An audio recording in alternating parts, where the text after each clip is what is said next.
e ambos em pé às janelas esperamos com alvoroço a pequenina estação de Tormes, termo ditoso das nossas provações. Ela apareceu, enfim, clara e simples, à beira do rio, entre rochas, com seus vistosos girassóis enchendo um jardinzinho breve, as duas altas figueiras assombreando o pátio, e por trás a serra coberta de velho e denso arvoredo. Logo na plataforma, avistei com gosto a imensa barriga, as bochechas menineiras do chefe da estação, o Louro Pimenta, meu condiscípulo em retórica no Liceu de Braga. Os cavalos, de certo, esperavam as sombras sob as figueiras. Mal o trem parou, ambos saltamos alegremente. A bojuda massa do Pimenta rebolou para mim com amizade. Viva o amigo Zé Fernandes! Oh, belo Pimentão! Apresentei o senhor de Tormes. E, imediatamente, ouve lá, Pimentinha, não está aí o Silvério? Não. O Silvério há quase 2 meses que partiu para Castelo de Vide ver a mãe que apanhou uma cornada de um boi. Atirei a Jacinto um olhar inquieto. Ora, essa... E o Melchior, o caseiro? Pois não estão aí os cavalos para subirmos a quinta? O digno chefe ergueu com surpresa as sobrancelhas cor de milho. Não, nem Melchior, nem cavalos. O Melchior? Há que tempos eu não vejo o Melchior. O carregador badalou lentamente a sineta para o comboio rolar. Então, não avistando em torno, na lisa e despovoada estação, nem criados, nem malas, o meu príncipe e eu lançamos o mesmo grito de angústia. E o grilo, as bagagens? Corremos pela beira do comboio, berrando com desespero. Grilo, ô Grilo, Anatole, ô Grilo! Na esperança que ele e o Anatole viessem mortalmente adormecidos, trepamos aos estribos, atirando a cabeça para dentro dos compartimentos, espavorindo a gente quieta com o mesmo berro que retumbava. Grilo, estás aí, Grilo? Já de uma terceira classe, onde uma viola repinicava, um jocoso gania troçando. Não há por aí um grilo? Andam por aí uns senhores a pedir um grilo. E nem Anatole, nem grilo. A sineta tilintou. Oh, Pimentinha, espera, homem, não deixes largar o comboio, as nossas bagagens, homem. E aflito empurrei o enorme chefe para o furgão de carga, a pesquisar, descortinar as nossas 23 malas. Apenas encontramos barris, cestos de vime, latas de azeite, um baú amarrado com cordas. Jacinto mordia os beiços, lívido, e o Pimentinha esgazeado. Ah, filhos, eu não posso atrasar o comboio. A sineta repinicou. E com um belo fumo claro, o comboio desapareceu por trás das fragas altas. Tudo em torno pareceu mais calado e deserto. Ali ficávamos, pois, baldeados, perdidos na serra, sem grilo, sem procurador, sem caseiro, sem cavalos, sem malas. Eu conservava o paletó alvadio de onde surdia o Jornal do Comércio. Jacinto, uma bengala. Eram todos os nossos bens. O Pimentão arregalava para nós os olhinhos papudos e compadecidos. Contei então àquele amigo o atarantado tráfego em Medina sob a borrasca, o grilo desgarrado, encalhado com as 23 malas, ou rolando talvez para Madrid sem nos deixar um lenço. Eu não tenho um lenço, tenho este Jornal do Comércio, é toda a minha roupa branca. Grande arrelia, caramba, murmurou o Pimenta impressionado. E agora? Agora? Exclamei. É trepar para a quinta, à pata, a não ser que se arranjassem aí uns burros.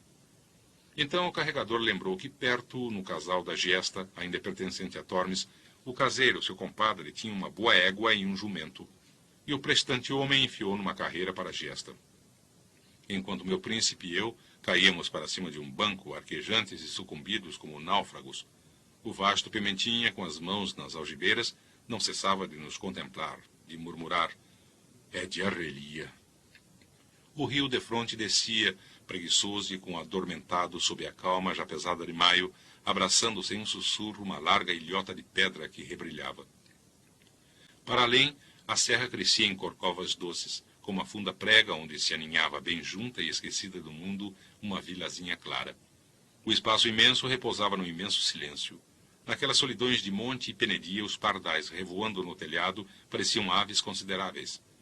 Ramos de macieira, obrigado.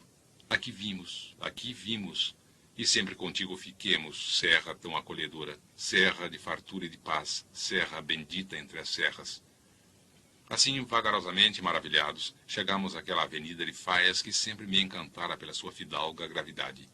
Atirando uma vergastada ao burro e à égua, o nosso rapaz, com seu podengo sobre os calcanhares, gritou: aqui estemos, meus amos.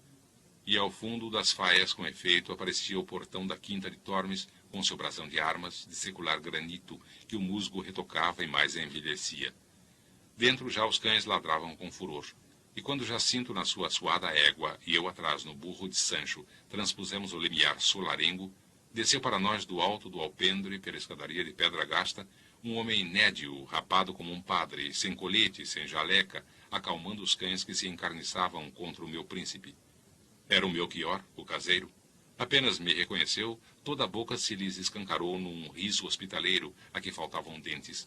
Mas apenas eu lhe revelei, naquele cavalheiro de bigodes louros que descia da égua esfregando os quadris, o senhor de Tormes, o bom Melchior recuou, colhido de espanto e terror como diante de uma avantesma.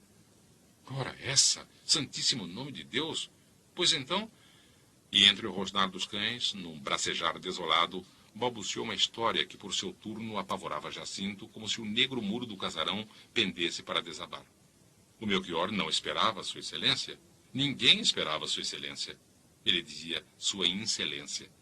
O senhor Silvério estava para Castelo de Vide desde março com a mãe que apanhara uma cornada na virilha. E de certo houvera engano, cartas perdidas, porque o senhor Silvério só contava com Sua Excelência em setembro para a vindima. Na casa as obras seguiam devagarinho, devagarinho. O telhado no sul ainda continuava sem telhas, muitas vidraças esperavam ainda sem vidros. E para ficar, Virgem Santa, nem uma cama arranjada. Jacinto cruzou os braços numa cólera tumultuosa que o sufocava. Por fim, com um berro. Mas os caixotes mandados de Paris em fevereiro há 4 meses. O desgraçado Melchior arregalava os olhos miúdos que se embaciavam de lágrimas. Os caixotes? Nada chegara, nada aparecera. E na sua perturbação, mirava pelas arcadas do pátio, palpava na algibeira das pantalonas. Os caixotes? Não, não tinha os caixotes. E agora, Zé Fernandes? Encolhi os ombros. Agora, meu filho, só vires comigo para Guiães. Mas são 2 horas fartas a cavalo, e não temos cavalos. O melhor é ver o casarão, comer a boa galinha que o nosso amigo Melchior nos assa no espeto, dormir numa enxerga e amanhã cedo, antes do calor, trotar para cima, para a tia Vicência. Jacinto replicou com uma decisão furiosa. Amanhã troto, mas para baixo, para a estação, e depois para Lisboa. E subiu a gasta escadaria do seu solar com amargura e rancor. Em cima, uma larga varanda acompanhava a fachada do casarão, sob um alpendre de negras vigas, toda ornada por entre os pilares de granito, com caixas de pau onde floriam cravos. Colhi um cravo amarelo e penetrei atrás de Jacinto nas salas nobres que ele contemplava com um murmúrio de horror. Eram enormes, de uma sonoridade de casa capitular, com os grossos muros enegrecidos pelo tempo e o abandono, e regeladas, desoladamente nuas, conservando apenas nos cantos algum monte de canastras e alguma enxada entre paus. Nos tetos remotos de carvalho apainelado, luziam através dos rasgões manchas de céu. As janelas sem vidraças conservavam essas maciças portadas, com fechos para as trancas que, quando se cerram, espalham a treva. Sob os nossos passos, aqui e além, uma tábua podre rangia e cedia. Inabitável, rugia Jacinto surdamente. Um horror, uma infâmia. Mas depois, noutras salas, o soalho alternava com remendos de tábuas novas. Os mesmos remendos claros mosqueavam os belíssimos tetos de rico carvalho sombrio. As paredes repeliam pela alvura crua da cal fresca, e o sol mal atravessava as vidraças, embaciadas e gordurentas da massa e das mãos dos vidraceiros. Penetramos, enfim, na última, a mais vasta, rasgada por 6 janelas, mobiliada com um armário e com uma enxerga parda e curta estirada a um canto. E junto dela paramos e sobre ela depusemos tristemente o que nos restava de 23 malas. O meu paletó alvadio, a bengala de Jacinto e o jornal do comércio que nos era comum. Através das janelas escancaradas, sem vidraças, o grande ar da serra entrava e circulava como num eirado, com um cheiro fresco de horta regada. Mas o que avistávamos, da beira da enxerga, era um pinheiral cobrindo um cabeço e descendo pelo pendor suave, à maneira de uma hóstia em marcha, com pinheiros na frente destacados, direitos, emplumados de negro, mas longe as serras da além-rio de uma fina e macia cor de violeta. Depois a brancura do céu todo liso, sem uma nuvem, de uma majestade divina. E lá debaixo dos vales subia, desgarrada e melancólica, uma voz de pegureiro cantando. Jacinto caminhou lentamente para o poial de uma janela, onde caiu esbarrondado pelo desastre sem resistência ante aquele brusco desaparecimento de toda a civilização. Eu palpava a enxerga, dura e regelada como um granito de inverno, e pensando nos luxuosos colchões de penas e molas tão prodigamente encaixotados no 202, desafoguei também a minha indignação. Mas os caixotes, caramba, como se perdem assim 30 e tantos caixotes enormes? Jacinto sacudiu amargamente os ombros. Encalhados por aí, algures num barracão. Em Medina, talvez, nessa horrenda Medina. Indiferença das companhias, inércia do Silvério. Enfim, a península, a barbárie. Vim ajoelhar sobre o outro poial, alongando os olhos consolados por céu e monte. É uma beleza. O meu príncipe, depois de um silêncio grave, murmurou com a face encostada à mão. É uma lindeza. E que paz! Sob a janela vicejava fartamente uma horta com repolho, feijoal, talhões de alface e gordas folhas de abóbora rastejando. Uma eira, velha e mal alisada, dominava o vale, de onde já subia tenuemente a névoa de algum fundo ribeiro. Toda a esquina do casarão desse lado se encravava em laranjal, e de uma fontinha rústica meio afogada em rosas tremedeiras corria um longo e rutilante fio de água. Estou com um apetite desesperado daquela água, declarou Jacinto muito sério. Também eu. Desçamos ao quintal, hein? E passamos pela cozinha a saber do frango. Voltamos à varada. O meu príncipe, mais conciliado com o destino inclemente, colheu um cravo amarelo. E por outra porta baixa, de rigíssimas ombreiras, mergulhamos numa sala alastrada de caliça, sem teto, coberta apenas de grossas vigas, de onde se ergueu uma revoada de pardais. Olha para este horror, murmurava Jacinto arrepiado. E descemos por uma lôbrega escada de castelo, tenteando depois um corredor tenebroso de lajes ásperas, atravancado por profundas arcas, capazes de guardar todo o grão de uma província. Ao fundo, a cozinha imensa era uma massa de formas negras, madeira negra, pedra negra, densas negruras de felugem secular. E nesse negrume refugia um canto sobre o chão de terra negra a fogueira vermelha, lambendo tachos e panelas de ferro, despedindo uma fumarada que fugia pela grade aberta no muro, depois por entre a folhagem dos limoeiros. Na enorme lareira, onde se aqueciam e assavam as suas grossas peças de porco e boi os jacintos medievais, agora desaproveitada pela frugalidade dos caseiros, negrejava um poeirento montão de cestas e ferramentas. E a claridade toda entrava por uma porta de castanho, escancarada sobre um quintalejo rústico em que se misturavam couves lombardas e junquilhos formosos. Em roda do lume, um bando alvoroçado de mulheres depenava frangos, remexia as caçarolas, picava cebola, com um fervor afogueado e palreiro. Todas emudeceram quando aparecemos. E dentre elas o pobre Melchior, estonteado, com o sangue a espirrar na nédia face de Abade, correu para nós jurando que o jantarinho de suas excelências não demorava um credo. E a respeito de camas, ó amigo Melchior? O digno homem ciciou uma desculpa encolhida sobre enxergazinhas no chão. É o que basta, acudi eu para o consolar. Por uma noite com lençóis frescos. Ah, lá pelos lençóizinhos, respondo eu. Mas um desgosto assim, meu senhor. A gente apanhada assim, um colchãozinho de lã, sem um lombozinho de vaca, que eu já pensei, até lembrei a minha comadre. Vossas excelências podiam ir dormir aos ninhos à casa de Silvério. Tinham lá camas de ferro, lavatórios. Ele sempre é uma léguazita e mau caminho. Jacinto bondoso acudiu. Não, tudo se arranja, Melchior. Por uma noite, até gosto mais de dormir em Tormes, na minha casa de serra. Saímos ao terreiro, retalho de horta fechado por grossas rochas encabeladas de verdura, entestando com os socalcos da serra onde lourejava o centeio. O meu príncipe bebeu da água nevada e luzidia da fonte regaladamente, com os beiços na bica. Apeteceu a alface rechonchuda e crespa, e atirou pulos aos ramos altos de uma copada cerejeira, toda carregada de cereja.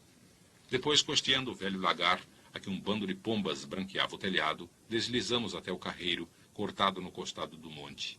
E andando pensativamente, o meu príncipe pasmava para os milharais, para os vetustos carvalhos plantados por vetustos jacintos, para os casebres espalhados sobre os cabeços a orla negra dos pinheirais. De novo penetramos na avenida de Faias e transpusemos o portão senhorial entre o latir dos cães mais mansos, farejando um dono. Jacinto reconheceu certa nobreza na frontaria do seu lar. Mas, sobretudo, lhe agradava a longa alameda assim, direita e larga, como traçada para nela se desenrolar uma cavalgada de senhores com plumas e pajens. Depois, de cima da varanda, reparando na telha nova da capela, louvou o Silvério, esse ralaço, por cuidar ao menos da morada do bom Deus. E esta varanda também é agradável, murmurou ele, mergulhando a face no aroma dos cravos. Precisa grandes poltronas, grandes divãs de verga. Dentro, na nossa sala, ambos nos sentamos nos poiais da janela, contemplando o doce sossego crepuscular que lentamente se estabelecia sobre vale e monte. No alto tremeluzia uma estrelinha, a Vênus diamantina, lânguida anunciadora da noite e dos seus contentamentos. Jacinto nunca considerara demoradamente aquela estrela de amorosa refulgência que perpetua no nosso céu católico a memória da deusa incomparável. Nem assistira jamais, com a alma atenta, ao majestoso adormecer da natureza. E este enegrecimento dos montes que se embuçam em sombra. Os arvoredos emudecendo, cansados de sussurrar. O rebrilho dos casais mansamente apagado. O cobertor de névoa, sob que se acama e agasalha a frialdade dos vales. Um toque sonolento de sino que rola pelas quebradas. O segredado cochichar das águas e das relvas escuras. Eram para ele como iniciações. Daquela janela aberta sobre as serras, entrevia uma outra vida, que não anda somente cheia do homem e do tumulto da sua obra. E sentiu meu amigo suspirar como quem, enfim, descansa. Deste enlevo nos arrancou Melchior com o doce aviso do jantarinho de suas excelências. Era noutra sala, mais nua, mais abandonada. E aí, logo à porta, o meu supercivilizado príncipe estacou, estarrecido pelo desconforto, escassez e rudeza das coisas. Na mesa, encostado ao muro, denegrido, sulcado pelo fumo das candeias, sobre uma toalha de estopa, duas velas de sebo em castiçais de lata alumiavam grossos pratos de louça amarela, ladeados por colheres de estanho por garfos de ferro. Os copos de um vidro espesso conservavam a sombra roxa do vinho que neles passara fartos anos de fartas vindimas. A malga de barro, atestada de azeitonas pretas, contentaria Diógenes. Espetado na côdea de um imenso pão, reluzia um imenso facalhão. E na cadeira senhorial, reservada ao meu príncipe, derradeira alfaia dos velhos jacintos, de hirto espaldar de couro, com a madeira roída de caruncho, a clina fugia em melenas pelos rasgões do assento poído. Uma formidável moça de enormes peitos que lhe tremiam dentro das ramagens do lenço cruzado, ainda suada e esbraseada do calor da lareira, entrou esmagando o soalho com uma terrina a fumegar. E o Melchior, que seguia erguendo a infusa do vinho, esperava que suas excelências lhe perdoassem porque voltara a faltar tempo para o caldinho apurar. Jacinto ocupou a sede ancestral e, durante momentos de esgazeada ansiedade para o caseiro excelente, esfregou energicamente com a ponta da toalha o garfo negro, a fusca colher de estanho. Depois, desconfiado, provou o caldo, que era de galinha e recendia. Provou e levantou para mim, seu camarada de misérias, uns olhos que brilharam, surpreendidos. Tornou a sorver uma colher mais cheia, mais considerada, e sorriu com espanto. Está bom? Estava precioso. Tinha fígado e tinha moela, e o seu perfume enternecia. 3 vezes, fervorosamente, ataquei aquele caldo. Também lá volto, exclamava Jacinto com uma convicção imensa. É que estou com uma fome, santo Deus, há anos que não sinto esta fome. Zé Fernandes, escreve para Lisboa, para o Hotel Bragança. Os lençóis ao menos são frescos, cheiram bem, a sadio. Cedo de madrugada, sem rumor para não despertar o meu Jacinto, que com as mãos cruzadas sobre o peito dormia beatificamente na sua enxerga de granito, parti para Guiães. Ao cabo de uma semana, recolhendo uma manhã para o almoço, encontrei no corredor as minhas malas tão desejadas, que um moço do casal da Giesta trouxera num carro com recados do senhor Pimentinha.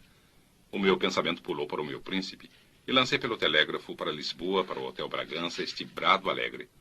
Estás lá? Sei, recuperaste grilo e civilização. Urra! Abraço! Só depois de 7 dias, ocupados numa delicada apanha de espargos com o a outrora civilizar a horta de tia Vicência, notei o silêncio de Jacinto. Num bilhete postal renovei, desenvolvi o grito amigo. Estás lá? São os prazeres da baixa que assim te tornam desatento e mudo. Eu, todo espargos. Responde, quando chegas? Tempo delicioso, 23 graus à sombra. E os ossos? Veio depois a devota romaria da Senhora da Roqueirinha. Durante a lua nova andei num corte de mato na minha terra das Corcas. A tia Vicência vomitou com uma indigestão de morcelas. E o silêncio do meu príncipe era ingrato e ferrenho. Enfim, uma tarde, voltando da Flor da Malva, de casa da minha prima Joaninha, parei em Santofim, na venda do Manuel Rico, para beber de certo vinho branco que a minha alma conhece e sempre pede. Defronte à porta do ferrador, o Severo, sobrinho do Melchior de Tormes e o mais fino alveitar da serra, picava tabaco escarranchado num banco. Mandei encher outro quartilho. Ele acariciou o pescoço da minha égua, que já salvara de